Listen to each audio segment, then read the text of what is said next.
Road trip ba kamo sa EDSA? May bagong kanta dyan si SB19 member Pablo.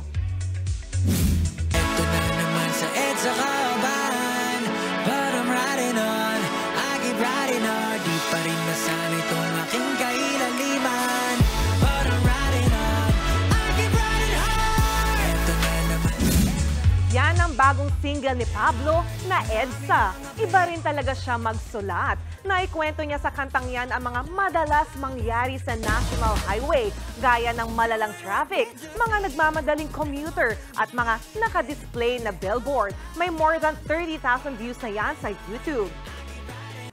Mga kapatid, Jania Lipon po, laging maging updated sa latest sa entertainment and lifestyle para maging una sa balitaan. Bisitahin at mag-subscribe na sa social media pages ng News 5.